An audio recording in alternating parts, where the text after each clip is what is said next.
సరే మంచిదండి. తలవంచుకుని అయితే చిన్న ప్రార్థన చేసుకుని వాటిలోకి వెళ్దాం. అందరూ లేచి నిలబడండి, చాలాసేపు కదా లేచినప్పుడైతే ప్రార్థన చేసుకుని వాటిలో.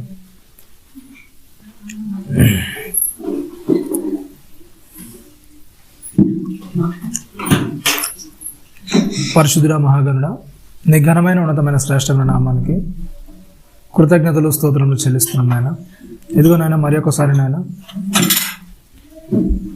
నీ యొక్క వాక్యంలోనికి నేను మేము వెళ్ళబోతుండగా మా హృదయాలను ఆయన సిద్ధపరచుకొని నీ జ్ఞానంతో నింపబడిన ఆయన నీ ఆత్మతో పని చేయగలుగుటకు ఆయన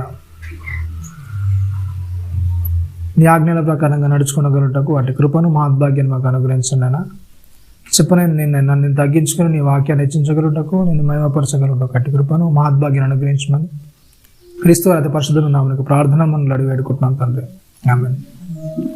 కూడి వచ్చిన అందరికీ రీస్తున్నామని వందనాలు చేస్తుందండి. మంచిది. గత ఆదివారం ఏ విషయాల గురించి మాట్లాడుకున్నాం మనం?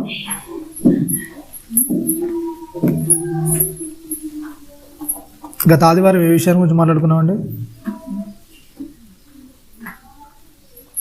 గుర్తుందా లేదా? మర్చిపోయారా?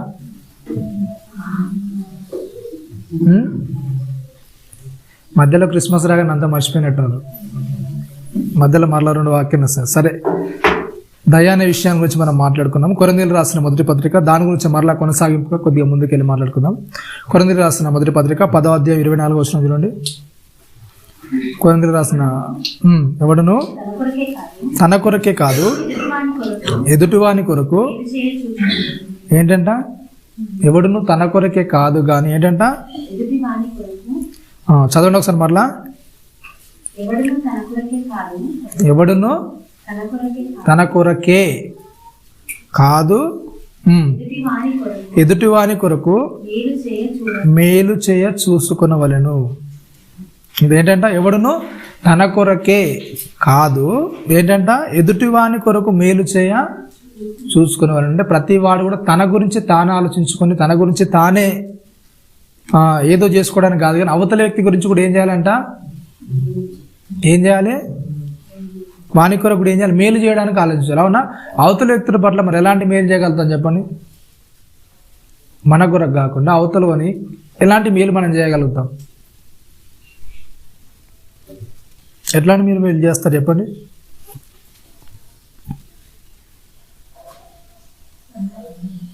ఎట్లాంటి మేలు చేస్తారు? అవతలోనికి ఎలాంటి మేలు చేస్తారు మీరు?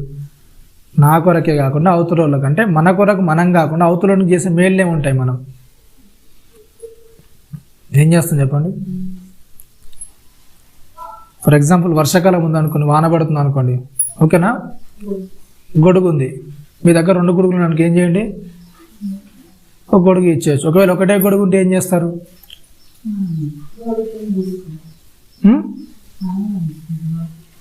ఏం చేస్తారు?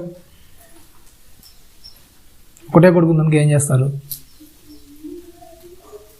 అవతల వ్యక్తి బాగా తడిసిపోతున్నాడు, సర్లే ఇద్దరం అడ్జస్ట్ చేసుకుందాం అనుకుంటారా? లేకుంటే ఇద్దరం అడ్జస్ట్ చేసుకుంటే ఏమవుతుంది? ఒక సైడ్ నేను తడిచిపోతాను, ఒక సైడ్ వాడు తడుస్తాడు. దానికంటే బెటర్ ఆప్షన్ ఏంటిది? ఆడ ఎలాగో మొత్తం తడిచేసి నేను బాగా వెళ్ళిపోతే బాగుంటుంది కదా. అవునా కదా? ఒకడో ఒకటి తడుస్తూ అయిపోతుంది. ఇద్దరం తడవడం ఎందుకు? సగం సగము. అదేదో వాడు ఒక్కటి తడిసేస్తే అయిపోతా కదా. అవునా కదా? అట్లనే ఆలోచిస్తారు లేదండి? ఎవరిని ఏంటంటే తన కొర్రకే కాదు కానీ అవతల వ్యక్తులకు కూడా ఏం చేయాలంట? మేలు చేయడానికి ఏం చేయాలంట? చూసుకోవాలి. అంటే అవతల వ్యక్తులకు కూడా ఏం చేయాలి? మనం మేలనే చేయాలి. అంతా మనకే కాదు, అంతా మనమే కాదు, అవతల వ్యక్తులతో కూడా ఏం చేయాలి? మనం సహాయం చేసే విషయాల్లో, దయ చూపే విషయాల్లో. దయ అంటే ఏంటంటే అవతల వ్యక్తి అర్హత లేకున్నా కానీ మనం చేసేది దయ. అట్లాంటి విషయాలు ఏం చేయాలి చెప్పండి?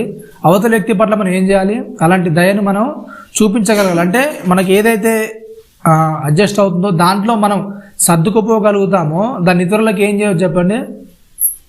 ఏం చేయగలగచ్చు? దాని ఇతర వారికి ఇవ్వడానికి మనం ఎప్పుడు కూడా సిద్ధంగా ఉండాలి. అవునా కదా? యేసుక్రీస్తు వారు అలాగే చేస్తారు మరి. అవునా? యేసుక్రీస్తు వారు తన బ్రతుకున్న జీవితాల్లో తన కొరకు తను ఏం చేసుకోలేదు? ఎప్పుడు కూడా తన కొరకు తాను ఏది కూడా చేసుకోలేదు. ఓకేనా? దేవుని యొక్క సూత్రం ఏంటంటే అసలు ప్రతి వ్యక్తి కూడా ఏంటంటే దేవుడు సృష్టించడానికి గల ప్రథమ కారణం ఏంటంటే ప్రతి వ్యక్తి కూడా ఏం చేయాలి చెప్పండి? అవతరునికి సహాయం చేయాలి, అవతరుని మేలు అనేది వెతకాలి.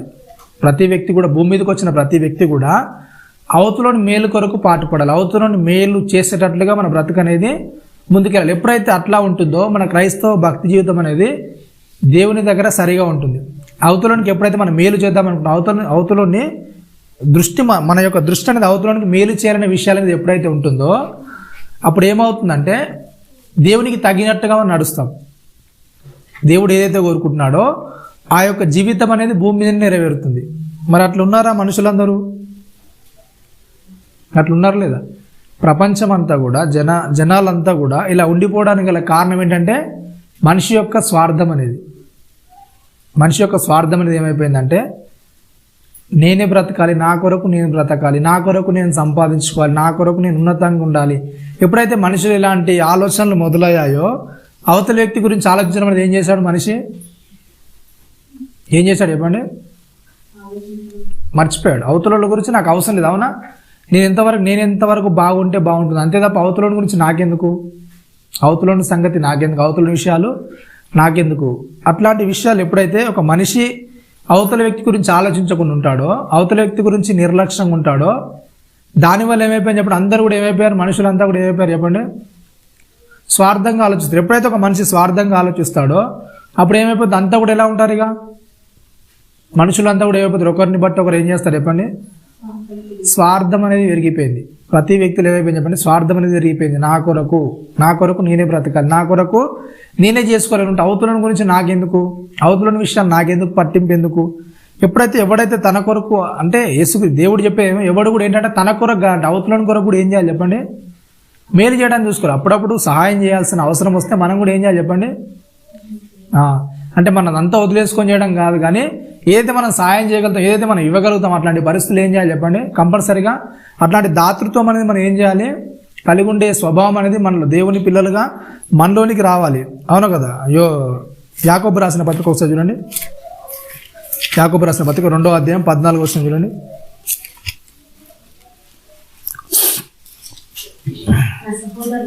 నా సహోదరులారా, క్రియలు లేనప్పుడు ఎవడైనను తనకు విశ్వాసం కలదని చెప్పినలా ఏమి ప్రయోజనము? అట్టి విశ్వాసం అతను రక్షింపగలదా? సహోదరుడైనను సహోదరి అయినను దిగంబరులై ఆనాటికి భోజనం లేక ఉన్నప్పుడు మీలో ఎవడైనను శరీరమునకు కావలసిన వాటిని ఇయ్యక సమాధానంగా వెళ్ళండి, సలికాచుకొనుడి, తృప్తి పొందుడని చెప్పినలా ఏమి ప్రయోజనం? ఏంటంటే చెప్పండి? భక్తుడైన యాకోబు గారు రాస్తూ చెప్తున్నాడు ఏంటంటే, ఎవరైనా మీలో సహోదరుడైనా ఆనాటికి బట్టలు లేకుండా ఉండి, వానికి ఒకవేళ తిండి లేకుండా ఉంటే, అట్లాంటి పరిస్థితుల్లో మీ దగ్గరకు వస్తే మీరు ఏం చేస్తారంటే ఏం చేస్తారు? ఒక వ్యక్తి మీ దగ్గరకు వస్తే ఏం చేస్తారు? ఎప్పుడు అట్లాంటి పరిస్థితులు ఉంటే ఏం చేస్తారు? దగ్గర రాణిస్తారా, చేరదీస్తారా, లేకపోతే దూరం వెళ్ళగొడతారా? ఏం చేస్తారు చెప్పండి? ఒక సహోదరును దిగంబరుడి ఆనాటికి ఆకలి లేదంటే మీరు ఏం చేస్తారు చెప్పండి? మీకు తెలుసలేదో, ఫుట్పాత్ల మీద చాలామంది ఏం చేస్తారు చెప్పండి? మనం జర్నీ చేస్తున్నప్పుడు కానీ, ఎక్కడికి వెళ్తున్నప్పుడు కానీ చాలామంది ఏం చేస్తారు అంటే, కొంతమంది ఏమో నకిలీగా అంటే డబ్బుల కోసం అడుక్కుంటారు, కొంతమంది ఏం చేస్తారు జెన్యూన్గా ఉంటారు. అవునా కదా? అట్లా జెన్యూన్గా ఉన్నప్పుడు నిజంగా వాళ్ళు మన దగ్గరకు వస్తే ఎలా ఆలోచిస్తారు చెప్పండి? మీరు ఎట్లుంటారు? ఒక వ్యక్తి మన దగ్గరకు వచ్చి నేను 2 రోజుల నుంచి అన్నం తినలేదండి, అవునా, వేసుకోవడానికి బట్టలు లేవండి, ఏదో అన్నప్పుడు మీరు ఎట్లా ఆలోచిస్తారు చెప్పండి? ఆ వ్యక్తి గురించి ఏం థాట్ చేస్తారు మీరు? ఇవ్వాలనుకుంటారా, లేకుంటే ఏదైనా చేయాలనుకుంటారా? ఇస్తారా నిజంగా? లేకుంటే వీళ్ళంతా ఇలానే లేండి, ఇదంతా ఒక బ్యాచ్ అంతా, అవునా కదా? ఇట్లాంటి వాళ్ళు చాలా వరకు తయారయ్యారు. ఎందుకంటే న్యూస్లలో కూడా చాలా వరకు న్యూస్లు అనేవి వైరల్ అవుతుంది. ఏంటి చెప్పండి? అంటే మామూలుగా సాఫ్ట్వేర్ సంపాదించే జాబుల కంటే అడుక్కునే వాళ్ళ యొక్క శాలరీ ఏమైపోయింది చెప్పండి? చాలా ఎక్కువ ఉందంట. అంటే ఇట్లాంటి అన్ని బట్టి ఒక వ్యక్తి రియల్గా వచ్చినా కానీ మనం ఏం చేస్తాం చెప్పండి? ప్రపంచ దృష్టిని బట్టి ఒక వ్యక్తి పట్ల మనం దయ చూపించాల్సిన పరిస్థితిలో ఉన్నా కూడా ఏం చేస్తాం చెప్పండి? వీళ్ళంతా కూడా ఏం చేస్తున్నారు చెప్పండి? నాటకాలు చేస్తున్నారు, కావాలనే చేస్తున్నారు. కనుక ఏంటి చెప్పండి? అట్లాంటి వ్యక్తుల మీద మనం జాలి చూపించాల్సిన లేదు, అవునా కదా? అంటే చాలామంది దానికి గల కారణం ఏంటంటే కొంతమంది మన దగ్గర తీసుకుంటారు, మరలా పక్కేళ్ళు ఏం చేస్తారు చెప్పండి, అవునా కదా? ఇప్పుడు మనకి ఆకలి అయినప్పుడు ఎంతో మనం ఇస్తాం, ఆకలి మనం ఇచ్చినా కానీ మరలా ఏం చేస్తారు, ఆ వ్యక్తి ఆకలి తీర్చుకోవాలి కానీ ఏం చేస్తాడు, మరలా వెళ్ళి పక్క వాళ్ళ దగ్గర అడుగుతాడు, అవునా? ఇట్లాంటి సందర్భాలు ఏంటంటే ఆ పరిస్థితులను చూసినప్పుడు మనకు ఏమనిపిస్తుంది అంటే వీళ్ళంత ఇంతే, ఇదంతా ఒక బ్యాచ్, అవునా కదా? అంటే ఇట్లాంటి సందర్భాల్లో మన యొక్క థాట్ అనేది, మన మైండ్ అనేది ఏమైపోతుంది చెప్పండి, ఆ యొక్క సిచ్యువేషన్లో పడి దేవుడు చెప్పిన రీతిగా నడుచుకోవడానికి మనం సిద్ధపడం అనమాట.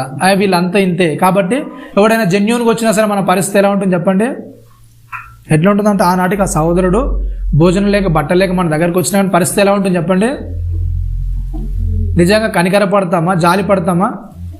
జాలిపడే పరిస్థితులు ఉంటాయా? ఏం చేస్తాం చెప్పండి, అట్లాంటి దానిలోకి మనం వెళ్ళిపోతాం. కానీ ఏంటంటే ఎవడైనాను సహోదరైనను ఆనాటికి భోజనం లేక ఉండిన మీడో ఎవడైనాను శరీరంలో కావలసిన యొక్క సమాధానంగా వెళ్ళండి, చలి కాచుకొనుడి. ఇట్లాంటివి చెప్పేవాళ్ళు చాలామంది ఉంటారంట, ఓకేనా? ఇట్లాంటివన్నీ చెప్పేవాళ్ళు చాలామంది ఉంటారని యాకోబు గారు చెప్తారు. మీకు తెలుసలేదు ఏంటంటే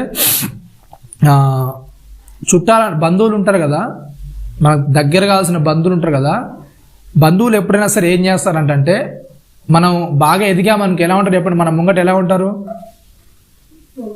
బాగా ఎదిగిన పరిస్థితులు ఉన్నాం అనుకోండి, వాళ్ళకు మన లోపల ఎలా ఉంటుంది అంటే వాళ్ళకి వీటి నాశనం అయిపోతే బాగుండు అనేట్టు ఉంటుంది. కానీ బయటికి మాత్రం మనతో ఎలా ఉంటారు చెప్పండి, చాలా సంతోషంగా ఆనందంగా ఉన్నట్టు అనిపిస్తుంది. కానీ లోపల మాత్రం ఎలా ఉంటుంది, ఎట్లుంటుంది చెప్పండి, వీడు నాకంటే బాగా బతికేస్తున్నాడు, వీడు నాకంటే చాలా బాగా సంపాదిస్తున్నాడు, అవునా కదా? లోపల ఇవంతా కూడా ఏమవుతుంది చెప్పండి, ఆ మనిషి యొక్క లోపల అంతా కూడా ఏం చేస్తుంది, ఆ మైండ్ అంతా కూడా తిరుగుతూ ఉంటుంది. వీడు బాగా సంపాదిస్తున్నాడు, వీడు బాగా చేస్తున్నాడు, వీళ్ళకు అసలు ఏంటి ఇట్లా ఏంటి చెప్పండి. ఒక మనిషి గురించి ఏం చేస్తారు చెప్పండి, వ్యక్తిగతంగా ఆలోచించడానికి ప్రయత్నం చేస్తుంటారు. అదే ఒక వ్యక్తి చెడిపోయిన పరిస్థితులు అంటే వాళ్ళు బాగోలేని పరిస్థితులు ఉన్నారన్న అట్లాంటి వ్యక్తుల మీద ఏం చేస్తారు చెప్పండి, ఏం చేస్తారు, సేమ్ ఫీలింగ్ కాకుండా ఏం చేస్తారంటే చెప్పండి, శరీరం ఎవడైనాను వానికి కావలసిన ఏం చేస్తారండి చెప్తున్నాడు అక్కడ యాకోబు గారు. ఏం చేస్తారంట, శరీరంలో కావాల్సిన ఇయ్యక ఏంటంట సమాధానంగా వెళ్ళి, అది నువ్వు చెప్పాలా, అవునా కదా? ఒక వ్యక్తికి ఏదైతే అవసరమో అది నీకు తెలిసిన తర్వాత, వాడు అలాంటి పరిస్థితి అనుభవిస్తున్నాడో నీకు తెలిసిన తర్వాత, నీకు ఏది ఇయ్యాలో తెలుసు, ఏం చేస్తే వాళ్ళు ఒక మెరుగైన పరిస్థితుల్లో వస్తారని తెలిసిన తర్వాత కూడా నువ్వు సలహాలు ఇవ్వడం వల్ల వాళ్ళకి ఏమైనా ఉపయోగం ఉంటుందని చెప్పండి. నువ్వేదో సలహాలు ఇవ్వడం వల్ల ఒక వ్యక్తికి ఏమైనా ఉపయోగం ఉంటుందా? ఉండదా? ఉండదండి. ఒక వ్యక్తి కటిక బీదరికంలో తెలుసు మనకు వాళ్ళ పరిస్థితి, మన చుట్టాలు కావచ్చు, ఎవరైనా కావచ్చు, ఒక బీదరికమైన పరిస్థితులు ఉన్నారు, వాళ్ళ దగ్గరికి వెళ్ళినప్పుడు ఏమీ లేవు.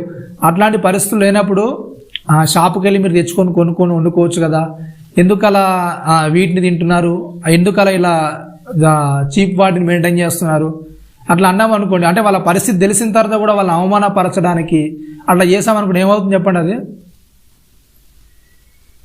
అవునా? దయ చూపించిన వాళ్ళు లేకుంటే వాళ్ళ మీద ఏమైనా ఇంకేదో రకంగా మనం సెటిల్ చేయడమా,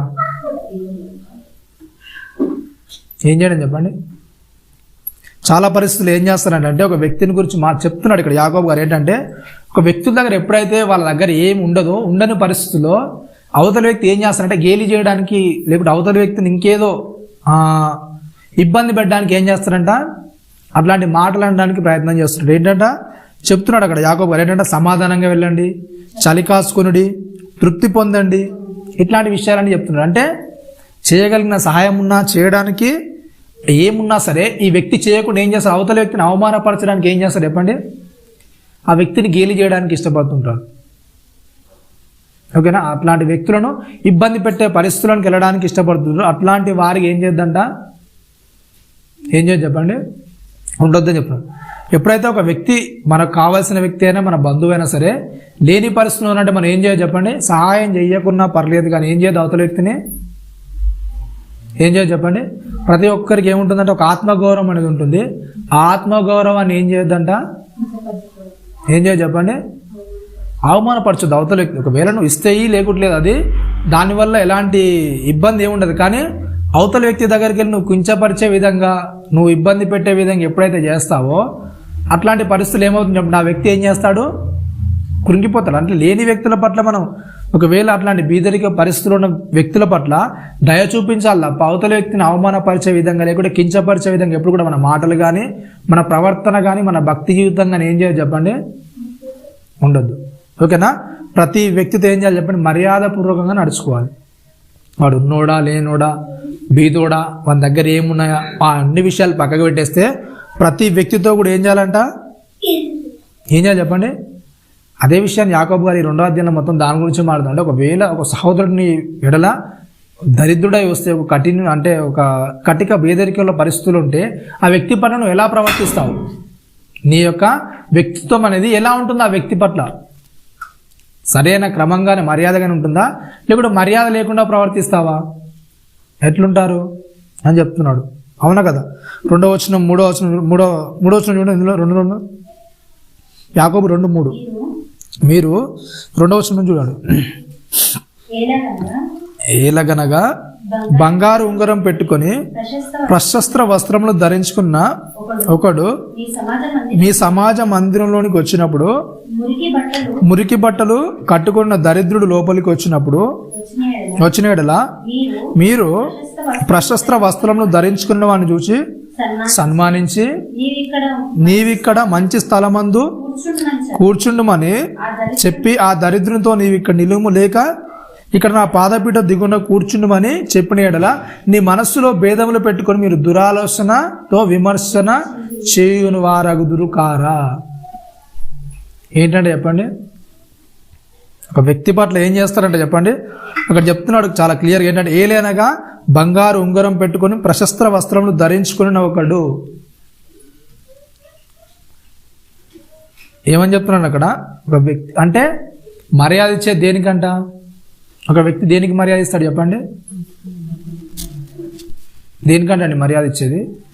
యాకోబు గారు చెప్తున్నాడు దేనికంట మర్యాద ఇచ్చేది ఒక వ్యక్తికి, దేన్నంట, బంగారు ఉంగరాన్ని వస్త్రాన్ని లేకుంటే ఏదైనా లగ్జరీస్గా ఒక వ్యక్తి మీద పైన కనబడే దాన్ని బట్టి ఏం చేస్తారంట, వ్యక్తి ఏం చేస్తారు చెప్పండి, దాన్ని బట్టి మర్యాద ఇస్తారంట. అవునా కదా? దాన్ని బట్టి మర్యాద ఇస్తారా, మనసుని బట్టి మర్యాద ఇస్తారా, దేన్ని బట్టి ఇస్తారండి? యాకోబు గారు చెప్తారు ఏంటంట, పై రూపంలో బట్టలు బాగుంటే దగదగ మెరిసిపోతే వాడు ఒక 10 ఏళ్ళకు 10 ఉంగరాలు పెట్టుకుంటే, మెడలో ఒక 1/2 కిలో చైన్ వేసుకుంటే అట్లాంటి వాళ్ళకు బాగా దగ్గరగా అవుతారు. అంటే వాళ్ళతో మంచిగా మాట్లాడడానికి ఇష్టపడతారు. లేకుంటే ఏం లేని వాడు ఒక పాత చీర కట్టుకొని చిరిగినంగి వేసుకొని వచ్చాడు అనుకో, అట్లాంటి వాడితో బాగా మాట్లాడడానికి ఇష్టపడతారా? ఎవరితో మాట్లాడతారు చెప్పండి? అవునా? వాళ్ళు బాగున్నాడేమో మనల్ని అసలు పట్టించుకోడు, మన గురించి కూడా చూడాడు. అవునా కదా?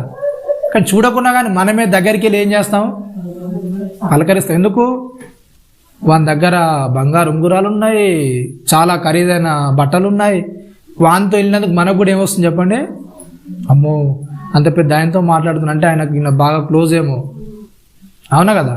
ఆయన బాగా తెలిసినోడేమో నాకు అంటే అట్లాంటి మర్యాద అనేది దక్కుతుందని గొప్ప గొప్ప దగ్గరికి వెళ్ళి మీరు మర్యాద తెచ్చుకోవడానికి ఏం చేద్దంట, ఏం చేయదు చెప్పండి, అట్లాంటి దానికి చేయదు. ఎందుకంటే అసలు వాళ్ళు మీ గురించి ఏం చేయదు చెప్పండి, పట్టించుకోరు. అదే అంటున్నాడా లేదా? 6వ వచనం చూడండి. అయితే మీరు దరిద్రులను అవమానపరచుదురు, ధనవంతులు మీ మీద ఏం చేస్తారంట, ఎవడైతే డబ్బు ఉన్నాడో, ఎవరైతే లగ్జరీ అని దాని దగ్గరికి వెళ్తున్నావో అట్లాంటి వాళ్ళు ఏం చేస్తారంటే చెప్పండి, ఏం చేస్తారు చెప్పండి, కఠినంగా ప్రవర్తిస్తారు, కఠినంగా మాట్లాడతారు. అవునా కదా? వాళ్ళు కఠినంగా మాట్లాడినా సరే మనకి ఎలా అనిపిస్తుంది,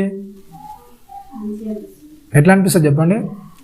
మన దగ్గర డబ్బు ఉంది, చాలా లగ్జరీగా ఉన్నాడు కనుక వాడు కఠినంగా తిట్టినా సరే ఏమన్నా సరే మనకి ఎలా అనిపిస్తుంది చెప్పండి, తిట్టినా కానీ ఎలా అనిపిస్తుంది చెప్పండి, చాలా మంచిగా అనిపిస్తుంది. అదే దరిద్రుడు కొద్దిగా జరగన్నా కూడా వాడు ప్రేమతో చెప్పినా కానీ ఎలా అనిపిస్తుంది చెప్పండి, ఎట్లా వస్తుంది? దరిద్రుడు ప్రేమతో మాట్లాడినా కానీ ఏమవుతుంది చెప్పండి, ఏం చేస్తుంది, కోపం వస్తుంది. అదే డబ్బున్నోడు నీకు అరగంట విసిగించినా సరే ఏమనిపిస్తుంది చెప్పండి, ఇంకా మాట్లాడాలనిపిస్తుంది. అవునా కదా? అంటే మనిషి యొక్క క్యారెక్టర్ అనేది అలా మారిపోయింది. యాకోబు గారు చెప్తున్నారు అట్లా మారిపోయింది. ఎలా అనగా బంగారు ఉంగరాన్ని పెట్టుకొని మంచి బట్టలు వేసుకునేవానికి మీరు మర్యాద ఇచ్చేవానికి వంగి సలాం ఏం చేయకండి. భేదోళ్ళ మీద మీరు కఠినంగా ఏం ప్రవర్తించకండి. ప్రతి వ్యక్తితో కూడా ఏం చేయాలని చెప్పండి, ఏం చేయాలంట, కరుణా హృదయలే దయగలిగి నడుచుకోండి. ప్రతి వ్యక్తితో కూడా ఏం చేయాలంటే మనం ఏం చేయాలి చెప్పండి, ఒకే రకమైన ప్రవర్తన కలిగి నడుచుకోవాలి. ఎట్లయితే డబ్బునంతో ప్రవర్తిస్తున్నావో, ఎట్లయితే నీ స్థాయి తగ్గటంతో ప్రవర్తిస్తున్నావో, నీ కింది స్థాయి వ్యక్తితో కూడా నువ్వు ఏం చేయాలి చెప్పండి, నీకంటే తక్కువ స్థాయి వ్యక్తితో కూడా నువ్వు ఎలా ఉండాలి చెప్పండి, ఎట్లుండాలంట, దయ కలిగి ఒకని ఏడలో ఒకడు ఏంటంట కరుణా హృదయులై ఏం చేయాలంట, కనికరం కలిగి అంతే వాళ్ళ ఎడలు నడుచుకోవాలి. ఓకేనా? రైట్. పెద్ద ఫంక్షన్ అనుకోండి, మీరు చాలా గొప్పలు అనుకోండి. ఓకేనా? మీరు చాలా గొప్పలు అనుకోవడం వల్ల ఏం కాదు అనుకొని మీకు చాలా తెలిసిన వాళ్ళు వచ్చారు అనుకోండి ఫ్రెండ్స్. ఓకేనా? వాళ్ళందరికీ వెండిపేటలో వడ్డించారు. ఓకేనా? మీకు తెలిసిన ఫ్రెండ్స్ అందరికీ వెండి పళ్ళలో వడ్డించి కొద్దిగా మీ స్థాయి తక్కువ వాళ్ళకు పేపర్ ప్లేట్లో ఇచ్చారనుకుని ఏమవుతుంది చెప్పండి, మీరు సమానంగా చూస్తున్నట్ట లేకుంటే వ్యత్యాసం చూపిస్తున్నట్ట, ఏం చేస్తున్నాడు చెప్పండి? అవునా కదా? అదే పీదోనికి ఒకవేళ అట్లా వెండి ప్లేట్ ఇచ్చారనుకుని ఏం చేస్తారు? మీరేం చేస్తారు? మీరు ఒకవేళ గొప్ప పొజిషన్లో ఉండి మీకు అవసరం లేదు వాడు బీదోడు అనుకున్నప్పుడు అలాంటి వానికి ప్లేటు మీకు తెలియకుండా సర్వర్ ప్లేట్ అందిస్తున్నాడు అన్నప్పుడు అప్పుడు ఏం చేస్తారు? వాడి మీద ఏం చేస్తారు చెప్పండి? ఏం చేస్తారు? తిడతారు. అవును. ఎందుకు? దానికి గల కారణం ఏంటంటే నీ మనసులో ఏం చేసుకున్నావు, భేదాభిప్రాయం పెంచుకున్నావు. వాడు తక్కువ వాడు ఎక్కువ. ఎప్పుడైతే ఇట్లాంటి అభిప్రాయం నీ మనసులో వృద్ధి చెందుతూ ఉంటుందో, నీ మనసులో పెరుగుతుంటుందో, అవతల వ్యక్తి నువ్వేం చేయలేవు, ఏం చేయలేవు చెప్పండి, సమానంగా చూడలేము. అవతల వ్యక్తి పట్ల మనకు దయ అనేది ఉండదు, కనికరం అనేది. ఎప్పుడైతే నీ మనస్సులో ఒక భేదాభిప్రాయం అనేది కలిగిందో, ఒక భేదాభిప్రాయం అనేది వచ్చిందో, మనుషులు లగ్జరీగా ఉంటేనే వాళ్ళు మనుషులు అని నువ్వు ఎప్పుడైతే నువ్వు అనుకుంటావో, అట్లాంటిది నీ మనసులో పెరిగి ఏమవుతుందంటే నీకు చాలా చీపుగా అంటే వ్యక్తులు అవతల వ్యక్తులు బీదగా ఉంటే వాళ్ళు ఎలా కనిపిస్తారంటే నీకు చాలా చీపుగా కనిపిస్తారు. వీళ్ళతో నాకు అవసరం ఏంటి, వీళ్ళతో నాకు పని ఏంటి అనే విధంగా ఏం చేస్తారు చెప్పండి, చూడగానే వాళ్ళ దగ్గర సంబంధాలు ఉన్నా సరే వాళ్ళ ముఖాలు కూడా ఏం చేయరు, చూడవునా వాళ్ళ గురించి అసలు పట్టించుకోరు. బాధపడుతున్నారా, ఇబ్బంది పడుతున్నారా, అట్లాంటి విషయాల్లో ఏమి కూడా ఏం చేయరంట, ఏం చేయరు చెప్పండి, దాని మీద అసలు పట్టించుకోరు. అవునా కదా? చెప్తున్నాడు అక్కడ దరిద్రులను ఏం చేస్తారంట, అయితే మీరు దరిద్రులను ఏం చేస్తారంట, అవమానపరుస్తారు. అంటే ఒక వ్యక్తితో ఎప్పుడైతే మనం సరైన క్రమంగా మర్యాద, అవమానపరచడం అంటే తిట్టడం, ముఖం మీద ఉమ్మేయడం కాదు. ఏంటి చెప్పండి, ఏం చేయడం చెప్పండి. ఒక వ్యక్తి నీకు బాగా కావాల్సిన వ్యక్తి, నీతో పెరిగిన వ్యక్తి, నీతో తిరిగిన వ్యక్తి కొద్ది రోజులకు బాగా డబ్బు వచ్చిన తర్వాత నిన్ను చూసి కూడా పట్టించుకోకుండా పలకరించి కూడా పక్కన వెళ్తున్నాడు అనుకో, నువ్వు పిలిచినా ఎలా ఉంటుంది చెప్పండి, ఎట్లుంటుంది? నీతో తిరిగిన వ్యక్తి, నీతో కలిసిన వ్యక్తి, నీతో తిన్న వ్యక్తి నువ్వు పిలిచినా కానీ పక్క నుంచే నేను పట్టించుకోకుండా పోరా వెళ్తుంటే ఎట్లా అనిపిస్తుంది? దాన్ని ఏంటి చెప్పండి, అవమానపరచడం అంటే ఆ వ్యక్తిని వ్యక్తిగతంగా తిట్టడము లేకపోతే కొట్టడము, దాన్ని అవమానపరచడం కాదు. ఒక వ్యక్తిని నువ్వు సరి అయిన మర్యాద ఇవ్వకపోవడం ఏంటి చెప్పండి, ఏం చేయడం, అవమానపరచడం. అవమానించడం. ఒక వ్యక్తికి సరైన మర్యాద ఎప్పుడైతే మనం ఇయ్యమో దాన్ని ఏమంటారంటే అవమానపరచడం. ఓకేనా? ఎట్టి పరిస్థితుల్లో కూడా ఒక వ్యక్తి పట్ల ఏం చేద్దంటే అట్లాంటి ప్రవర్తన, దురుసు ప్రవర్తన మనం ఎప్పుడు కూడా ప్రవర్తించొద్దు. ప్రతి వ్యక్తితో కూడా ఏం చేయాలి, సానుకూలంగా మర్యాదపూర్వకంగా. నీ గొప్ప వ్యక్తి అయితే ఎట్లా మాట్లాడతావో, క్రీస్తు అయితే ఆ విషయాల్లో ఎలా నడుచుకుంటాడో అట్లాంటి వానిగా నువ్వేం చేయాలి, ప్రతి విషయాల్లో కూడా నడుచుకోవడానికి సిద్ధపడాలి. అట్లాంటి దానిలోనే ఎప్పుడు కూడా వెళ్ళాలి. చెప్తున్నాడు ఇంకా 16వ వచనం చూడండి, శరీరంలో కావలసిన ఇయ్యక సమాధానంగా వెళ్ళుడి, చలి కాచుకొనుడి, తృప్తి పొందుడు అని చెప్పిన ఏంటంట, ఏమి ప్రయోజనము? అలాగే విశ్వాసము క్రియలేనిదైతే అది ఒంటిగా ఉండి మృతమైనదగును. ఏమవుతుంది చెప్పండి, విశ్వాసం ఏంటంట క్రియలు లేనిది అయితే ఏమవుతుంది చెప్పండి, అది మృతమవుతుంది. ఎప్పుడైతే మీరు విశ్వాసం, ఎప్పుడైతే క్రియలు చేయకుండా నాకు దయ ఉంది, నాకు ప్రేమ ఉందని చెప్పి మీరు చేసే క్రియలు అనేవి లేకుంటే ఏంటి చెప్పండి, అది ఎలా అవుతుంది చెప్పండి? నాకు దయ అంటే ఏంటో తెలుసు, ప్రేమ అంటే ఏంటో తెలుసు, ఎవరి పట్ల ఎలా మర్యాదగా మాట్లాడాలో తెలుసు అని చెప్పి ఆ ప్రవర్తించాల్సిన ప్రదేశాల్లో, ఆ ఉండవలసిన ప్రదేశాల్లో అలా ఉండకుండా ఉంటే నీకు తెలిసినట్ట తెలియనట్ట? ఏం చేస్తున్నాడు చెప్పండి? తెలిసినట్ట తెలియనట్ట? ఓకేనా, రైట్. ఇప్పుడు వద్దాం కొరింథీయులకు రాసిన 2వ పత్రిక, మొదటి పత్రిక 10వ అధ్యాయం 24వ వచనం. ఎవడును తన కొర్రకే కాదు ఎదుటివాని కొరకు మేలు చేయ చూసుకునే వాళ్ళు ఏం చేయాలంట? ఎప్పుడు ఏ వ్యక్తి కూడా తన కొరకు తానే కాదు, తన గురించి తానే ఆలోచించుకోవడం కాదు, కానీ అవతల వ్యక్తి గురించి ఏం చేయాలంట? మనం ఏం చేయాలి చెప్పండి? మేలు చేయడానికి ఆలోచన. అంటే అవతల వ్యక్తి మేలు చేయడం అంటే ఏంటంటే, ఆ వ్యక్తికి మేలు చేయడం అంటే మీరు ఏదో ఉపకారం చేసి మీ డబ్బంతా ఇచ్చేయడం కాదు. ఏంటి చెప్పండి? మేలు చేయడం అంటే ఏంటి చెప్పండి? ఏ వ్యక్తికి ఇవ్వాల్సిన మర్యాద, ఏ వ్యక్తికి ఇవ్వాల్సిన గౌరవం ఆ వ్యక్తికి ఏం చేయాలి చెప్పండి? ఏం చేయాలి? ఇవ్వాలి. అట్లా ఇవ్వడం ఏంటి చెప్పండి? ఆ వ్యక్తికి ఏం చేయడం? మనం మేలు చేయడం. ఓకేనా? ఏ వ్యక్తికి ఇవ్వాల్సిన గౌరవం, ఏ వ్యక్తికి ఇవ్వాల్సిన ప్రతిదీ కూడా అది ఇవ్వడం ఏంటి చెప్పండి? ఆ గౌరవం ఇవ్వడమే మేలు చేయడం ప్రతి వ్యక్తి పట్ల. ఎప్పుడైతే అట్లాంటి పరిస్థితుల్లో నువ్వు పెరుగుతావో, అట్లాంటి దానికి నువ్వు సిద్ధపరచబడతావో ఏం చేస్తాం చెప్పండి? మనం క్రీస్తు ఎలాగైతే బ్రతాడో అలా బ్రతకడానికి మనం సిద్ధపడతాం. ఎప్పుడైతే ఎదుటివాని మేలు మనం ఓర్చుతామో, ఎదుటివాని మేలు కొరకు మనం పురికొల్పబడతామో, అప్పుడు ఏం చేస్తాం? మనం అన్ని పరిస్థితుల్లో కూడా ఏమనుకుంటాం చెప్పండి? అందరూ బాగుండాలనుకుంటాం. అవునా కదా? అందరూ బాగుండాలి అనుకున్నవి ఎవరైనా నాశనమవుతున్నా చూస్తావో చెప్పండి? అవునా కదా? ఎవరైనా నాశనమవుతుంటే మనం చూడం. ప్రతి పరిస్థితిలో కూడా ఏం చేస్తాం? వాళ్ళకు కావాల్సిన సలహాల, సూచనల, లేకపోతే ఏదో ఒకటి, ఏ విధంగా ఒక విధంగా మనకు తోచినంత దాన్ని ఏం చేస్తాం? మనం ఏం చేస్తాం చెప్పండి? ఎప్పుడైతే మనకు కావలసిన ఉన్నారో, మనకు బాగా దగ్గరగా అనుకుంటామో, ప్రతి విషయాలు కూడా వాళ్ళకి ఏం చేస్తాం చెప్పండి? ఏం చేస్తాం? విన్నంటుంటాం. ప్రతి విషయాలు కూడా వాళ్ళకు దగ్గరగా ఉండి నేర్పిస్తుంటే, ఒకవేళ మోసపోయినా సరే ఏం చేస్తాం చెప్పండి? నీకు బాగైంది అలానే కానీ వదిలేస్తారా, లేకుంటే మళ్ళీ వాళ్ళని ఓదార్చడానికి ఇష్టపడతారా? ఏం చేస్తాం చెప్పండి? ఓదార్చడానికి ఇష్టపడతారు. ఎందుకు? వాళ్ళు మనవారు, మన అనుకుంటాం కాబట్టి. ఏంటంట? ప్రతి విషయాల్లో అందరూ కూడా ఏం చేయాలంట? ప్రతి ఊరిని కూడా ఏమనుకోవాలి? ప్రతి వారిని కూడా ఏం చేయాలి? మనవారు అనుకోవాలి. ప్రతి వారి ఎడలు ఏం చేయాలి చెప్పండి? దయగలిగి నడుచుకోవాలి. అదే కదా ఎఫెసీయులకు రాసిన పత్రిక 4వ అధ్యాయం చూడండి ఒకసారి.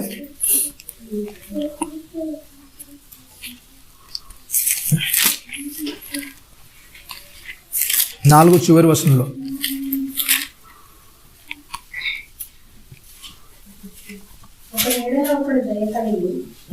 22వ వచనం కూడా ఉంది. కావున మునుపటి ప్రవర్తన విషయంలోనైతే మోసకరమైన దురాశల వలన చెడిపోయిన మీ ప్రాచీన స్వభావమును వదులుకొని ఏంటంట? మీ చిత్తవృత్తి అందు నూతన పరచబడిన వారై నీతియు యథార్థమైన భక్తియు గల వారై దేవుని పోలికగా సృష్టింపబడిన నవీన స్వభావం ధరించుకుని మనము ఒకరికొకరము అవయవములమై ఉన్నాం గనక మీరు అబద్ధమాడటం మాని ప్రతి వాడును తన పొరుగు వానితో సత్యమే మాట్లాడవలను, కోపపడుటే కానీ పాపం చేయకూడదు. సూర్యుడు అస్తమించే వరకు ఏంటంట? మీ కోపము నిలిచి ఉండకూడదు. అపవాదికి చోటు ఇవ్వకూడి. దొంగిల్లు వాడిక మీదట దొంగిల్లక అక్కర గలవానికి పంచిపెట్టుటకు వీలు కలుగు నిమిత్తము తన చేతులతో ఏంటంట? మంచి పని చేయొచ్చు. ఏంటంట? పని చేయడం కాదు. ఏంటంట? మంచి పని చేస్తే ఏం చేయాలంట? అవతల వ్యక్తికి ఏం చేయాలి చెప్పండి? సహాయం చేయాలి. ఓకేనా? అవతల వ్యక్తులతో ఏం చేయాలి చెప్పండి? సహాయపడే విధంగా ఉండాలి. ఎప్పుడైతే మరి క్రీస్తులోనికి వచ్చాం, మనం ఒకరికొకరు ఏంటంట? అవయవాలమే ఉన్నాము. ఒకరికొకరు అవయవాలమే ఉన్నాము. ఒకరికొకరు అవయవాలమే ఉన్నప్పుడు ఏ అవయవం కూడా ఏంటి చెప్పండి? ఒకదాన్ని ఒకటి ఏం చేయదు. ఏం చేయదు చెప్పండి? హెచ్చించుకోదు, విమర్శించుకోదు. అవునా కదా? ఇది నా ఏదో ఏలు, ఇది ఏంటంటే చిటికన వేలు చిన్నగా ఉందని పెద్ద నేలు దాన్ని ఎక్కిరిస్తుందా? అవును కదా? ఎవరి పని వాళ్ళది, ఎవరి పరిస్థితి వాళ్ళ, దానికి తగ్గట్టుగా దాని మర్యాద, దాని గౌరవం అనేది దాన్ని ఏం చేస్తుంది? దానికి దక్కుతుంది. అలాగే మనుషులుగా ఉన్న మనము ప్రతి వాళ్ళం కూడా అవయవాలుగా ఉన్నాము. ప్రతి వ్యక్తి పట్ల కూడా ఏం చేయాలి చెప్పండి? దయ కలిగి కరుణా హృదయాలు ఏం చేయాలి మనం నడుచుకోవాలి. 32వ వచనం,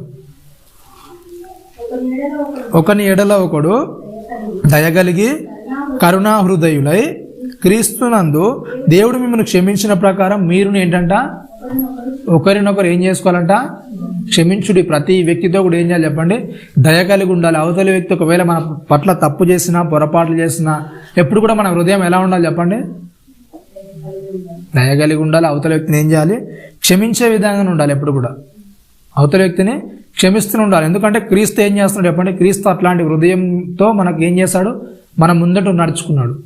అవునా కదా? ప్రతి వ్యక్తి పట్ల క్రీస్తు మనకు ఆ విజ్ఞానాన్ని నేర్పించాడు. ప్రతి వ్యక్తి ఎలా మెలగాలి, ఏ విధంగా మన అవతల వ్యక్తితో మన భక్తి అనేది చూపించాలి. ప్రతిదీ కూడా ఏం చేశాడు, క్రీస్తు చూపించాడు మన మధ్యలో ఎలా నడుచుకున్నాడు. అట్లాంటి భక్తి జీవితాన్ని మనం కూడా ఏం చేయాలి చెప్పండి, పెంపొందించుకుంటూ వెళ్ళాలి. సహృదయంతో ప్రతి వారితో కూడా ఏం చేయాలి, మర్యాదపూర్వకంగా నడుచుకోవాలి. అట్లా మర్యాదపూర్వకంగా నడుచుకోవడం ఏంటి చెప్పండి, అవతల వ్యక్తి పట్ల ఏంటి చెప్పండి, దయగలిగి ఉండండి. ఒకవేళ తప్పు చేసినా కానీ ఏం చేయండి, మీరు క్షమించండి. ఎందుకంటే అది బైబిల్ నేర్పుతున్న నీతి నియమం.